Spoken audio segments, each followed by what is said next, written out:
അങ്ങനെ മണാലിയിൽ 4 ദിവസം ചിലവഴിച്ചു. നമ്മുടെ യാത്ര തുടങ്ങിയിട്ട് ഇപ്പോൾ ടോട്ടൽ 5 ദിവസമായി. ആദ്യത്തെ ദിവസം നമ്മൾ ഡൽഹി ഒന്ന് കറങ്ങി, പിന്നീട് 4 ദിവസം മണാലിയിൽ തന്നെയായിരുന്നു. ഇപ്പോൾ തിരിച്ച് നമ്മൾ ഡൽഹിയിൽ എത്തിയിട്ടുണ്ട്. ഏകദേശം തിരിച്ചുള്ള ഫ്ലൈറ്റ് വരാൻ ഒരു 18 മണിക്കൂർ സമയമുണ്ട്. സോ ഡൽഹി ഒന്നുകൂടി കറങ്ങാമെന്നുള്ള തീരുമാനത്തിൽ ഞങ്ങളെത്തി. സോ ചീപ്പായിട്ട് നമുക്ക് ട്രാവൽ ചെയ്യാൻ വേണ്ടിയിട്ട് മെട്രോ യൂസ് ചെയ്യാൻ തീരുമാനിച്ചു. സോ ഇതാണ് ഡൽഹി മെട്രോ.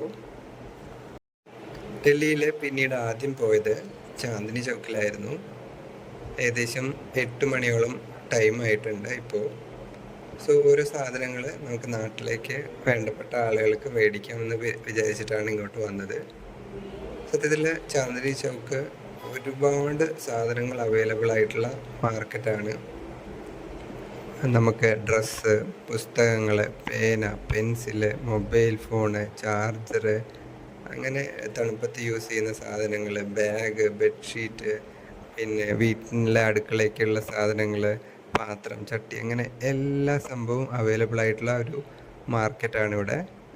വളരെ വാസ്റ്റായിട്ട് നമുക്ക് 2 സൈഡിലും ഏകദേശം ഒരു 3-4 കിലോമീറ്റർ ഇതുപോലെ മാർക്കറ്റ് മാത്രം. സോ കുറേ ആളുകൾ തലങ്ങും വിലങ്ങും ഇങ്ങോട്ട് നടക്കുന്നത് കാണാൻ സാധിക്കും. ഇങ്ങനെ കുറേ ആളുകൾ സാധനങ്ങൾ മേടിക്കാൻ വന്ന ആൾക്കാരുണ്ട്. അതുപോലെ ഇവിടെയുള്ള നമ്മൾ ഈ മാർക്കറ്റിലെ ഓരോ സംഭവത്തിൻ്റെ വില ചോദിച്ചപ്പോൾ അത്യാവശ്യം നമുക്ക് പ്രൈസ് കൂടുതൽ ഫീൽ ചെയ്തു. അതുമാത്രമല്ല, പ്രൊഡക്റ്റിൻ്റെ ക്വാളിറ്റി അത്ര ഇല്ലയെന്നും തോന്നി. ഇപ്പോൾ ഒരു ബ്രാൻഡ് സാധനം നമ്മൾ മേടിക്കുമ്പോൾ അതിനത്ര ക്വാളിറ്റി ഇല്ല. അതുമാത്രമല്ല, പ്രൈസ് കുറച്ച് അധികം പോലെ തോന്നി.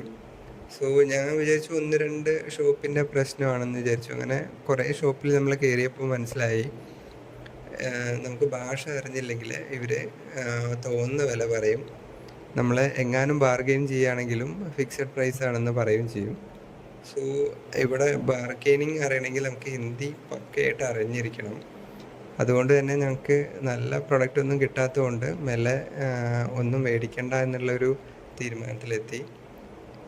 ഈ നേരത്തിൽ ഈ റോഡ് നമ്മൾ കാണുന്നതിൽ നമുക്ക് കാറ്, അതുപോലെ ബൈക്ക്, അതുപോലത്തുള്ള വണ്ടികൾ യൂസ് ചെയ്യാൻ പറ്റില്ല. ഇതുപോലെ ചവിട്ടി പോകുന്ന സൈക്കിൾ റിക്ഷ ഉണ്ട്, അത് മാത്രമേ യൂസ് ചെയ്യാൻ പറ്റൂ. പക്ഷേ എല്ലാവരും ഇത് യൂസ് ചെയ്യുന്നതാണ് കാണുന്നത്. കുറേ സ്ഥലത്തിൽ ഇതുപോലെ കാണാൻ സാധിക്കും. അപ്പോൾ ഇതാണ് ചാന്ദിനി ചൗക്കിലെ ഒരു കോർണർ, ഒരു മാർക്കറ്റിലെ ഒരു കോർണർ. നമുക്ക് സത്യത്തിൽ എല്ലാ പ്രൊഡക്റ്റും അവൈലബിൾ ആണ്. നമുക്ക് സൈഡിൽ കാണാൻ സാധിക്കും മൊബൈൽ ഫോണ്, ക്യാമറ, അതുപോലെ കണ്ണാടി. ഇനി ജ്യൂസ് കുടിക്കണമെങ്കിൽ, വിശന്നിരിക്കണമെങ്കിൽ ജ്യൂസ് കുടിക്കാം, ഫുഡ് കഴിക്കാം, നട്ട്സ്, അതുപോലുള്ള ഒരുപാട് ചെരുപ്പുകൾ, ഫാന്, അങ്ങനെ ഇവിടെ അവൈലബിൾ അല്ലാത്ത ഒന്നുമില്ല. ഇവിടെ ഞങ്ങൾ നോക്കിയപ്പോൾ ഒരു പഴയ SBIയുടെ ഒരു ബാങ്കിൻ്റെ ബ്രാഞ്ച് കണ്ടു. സോ ഏകദേശം നമ്മളുടെ ചാന്ദിനി ചൗക്ക് ഏകദേശം കഴിയാറായി. ഇപ്പോൾ നേരെ നമുക്ക് കാണാൻ സാധിക്കുന്നതായിരുന്നു റെഡ് ഫോർട്ട്. അങ്ങനെ ഞങ്ങൾ പോയപ്പോഴാണ് ഇവിടെ ഒരു ചോറി ബസാർ കണ്ടത്. ഞങ്ങൾ ജസ്റ്റ് ഒന്ന് കയറി നോക്കി, സാധനങ്ങളുടെ വില ഒന്ന് ജസ്റ്റ് ചോദിക്കാമെന്ന് വിചാരിച്ചു. അപ്പോൾ നോക്കുമ്പോൾ നമുക്കിവിടെ ഐഫോണ്, അതുപോലുള്ള വലിയ വലിയ ഫോണുകളെല്ലാം അവൈലബിൾ ആണ്. വില ചോദിക്കുമ്പോൾ വളരെ കുറവ് പ്രൈസാണ് അവർ പറയുന്നത്. ഐഫോണിനൊക്കെ നമുക്ക് ഇപ്പോൾ കാണുന്ന ഐഫോണിനൊക്കെ നമുക്കൊരു 10,000-12,000 റേഞ്ചിലൊക്കെ പറയുന്നുണ്ട്. പക്ഷേ ഒറിജിനലാണോ പ്രൊഡക്റ്റ് എന്ന് നമുക്ക് ഉറപ്പില്ല. മാത്രമല്ല, പേര് പറയുന്നപ്പോൾ പേടി തോന്നി, ചോറി ബസാർ എന്നാണ്. സോ വേറെ എവിടെയെങ്കിലും അടിച്ചു മാറ്റി കൊടുന്നതാണെന്നുള്ള ഡൗട്ടും ഉണ്ടായിരുന്നു. എല്ലാ ഷോപ്പിലും നമുക്കിപ്പോൾ ലേറ്റസ്റ്റ് സാംസങ്ങിൻ്റെ S23 Ultra, S24 Ultra, അതുപോലെ തന്നെ ഐഫോണ്, ടോപ്പ് ഫോണുകളെല്ലാം ഇവിടെ അവൈലബിൾ ആണ്. വളരെ വിലക്കുറവാണ്. പക്ഷെ നമുക്ക് മേടിക്കാനുള്ളൊരു ധൈര്യം കിട്ടുന്നില്ല. മേ ബി അവിടെയുള്ള ലോക്കലുള്ള ആളുകൾ ട്രൈ ചെയ്യുമായിരിക്കും, പക്ഷേ കുറച്ച് റിസ്ക്കാണ്. വില ചോദിക്കുമ്പോഴൊക്കെ വളരെ കുറവ് വിലയുള്ള ഐറ്റംസാണ്. മൊബൈൽ മാത്രമല്ല, അവിടെ ഞങ്ങൾ പോയപ്പോൾ TV, അതുപോലുള്ള ഐറ്റംസൊക്കെ കാണാൻ സാധിച്ചു. പിന്നീട് കുറച്ച് അങ്ങോട്ട് പോയപ്പോഴാണ് നമ്മൾക്ക് ഈ ഹെഡ്സെറ്റ്, ബ്ലൂടൂത്ത് ഹെഡ്സെറ്റ് എല്ലാം കാണാൻ സാധിച്ചത്. അതും ഈ പറയുന്ന പോലെ 300 രൂപ 400 രൂപ എന്നുള്ള രീതിയിലാണ്. നമ്മൾ ചിലപ്പോൾ ഒന്ന് ബാർഗെയിൻ ചെയ്ത് ചിലപ്പോൾ ഇനിയും കുറയ്ക്കും. പക്ഷെ അപ്പം നമ്മൾ വിചാരിക്കും ഇതെങ്ങനെയാണ് ഇത്രയും ലോ കോസ്റ്റിൽ ഉണ്ടാക്കുന്നത് എന്നുള്ള ഡൗട്ടാണ്. എല്ലാ കടയിലും ഇതുപോലെയുള്ള ബ്രാൻഡഡ് വലിയ വലിയ ഫോണുകളാണ് ഇരിക്കുന്നത്. പഴയ കാലത്തെ ഫോണുകളും അവൈലബിൾ ആണ്, ഇവിടെ നമുക്ക് കാണാൻ സാധിക്കും. ടാബുകളെല്ലാം ഉണ്ട്, അതിൻ്റെ ചാർജേഴ്സ്, അങ്ങനെ കുറേ സെറ്റപ്പുകളുണ്ട് ഇവിടെ. അതുമാത്രമല്ല ടി വി അതുപോലുള്ള സെറ്റപ്പുകളും ഉണ്ടായിരുന്നു. പിന്നെ അതും ഇവിടെ നമുക്ക് കാണാൻ സാധിക്കും ഹെഡ്സെറ്റുകൾ, അതുപോലെ സ്മാർട്ട് വാച്ചസും ഒക്കെ അവൈലബിൾ ആണ്. നമ്മൾ വില ജസ്റ്റ് ചോദിച്ചപ്പോൾ അവർ പറഞ്ഞിരുന്നത് 200, 300, 400, ഒരു 500 രൂപയ്ക്ക് താഴെ നമുക്കൊരു ഹെഡ്സെറ്റ് കിട്ടുന്നു. അതുപോലെ അതുമാത്രമല്ല ഈ ഫോണിൻ്റെ സ്ക്രീന്, അത്തരം കാര്യങ്ങളെല്ലാം അവൈലബിൾ ആയിരുന്നു. മേടിക്കാൻ ധൈര്യമുള്ള ആളുകൾക്ക് ഒന്ന് ട്രൈ ചെയ്യാവുന്നതാണ്.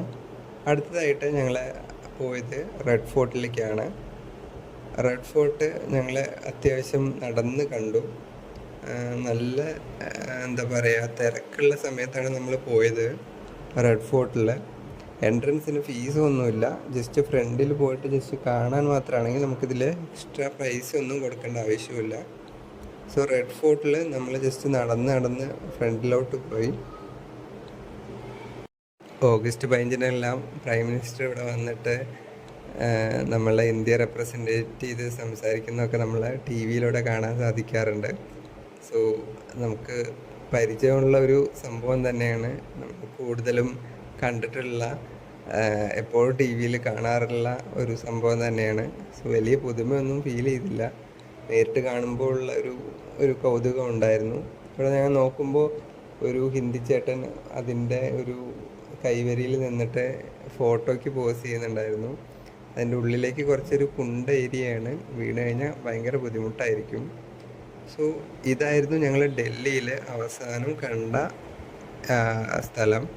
അപ്പം നമ്മൾ ഏകദേശം 6 ദിവസത്തെ ട്രിപ്പ് ഏകദേശം ഇന്ന് അവസാന ദിവസത്തേക്ക് അടുക്കുകയാണ്.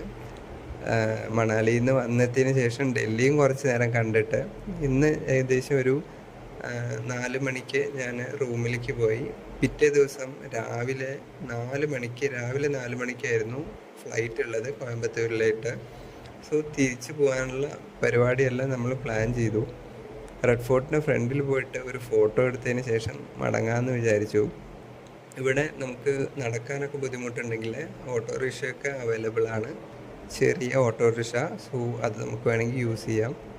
ഇതാണ് റെഡ് ഫോർട്ടിൻ്റെ ഫ്രണ്ടിലെ വ്യൂ. സോ അങ്ങനെ നമ്മുടെ മണാലി ട്രിപ്പ് ഏകദേശം കഴിഞ്ഞിരിക്കുകയാണ്.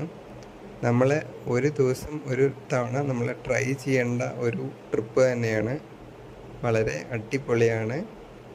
സോ തിരിച്ച് നമ്മൾ കോയമ്പത്തൂരിലോട്ട്, നാട്ടിലോട്ട് തിരിക്കുകയാണ്. സോ ഇതാണ് നമ്മുടെ കോയമ്പത്തൂർ എയർപോർട്ട്. ഏകദേശം നമ്മുടെ മണാലി ട്രിപ്പ് ഇന്നാണ് അവസാനിച്ചത്.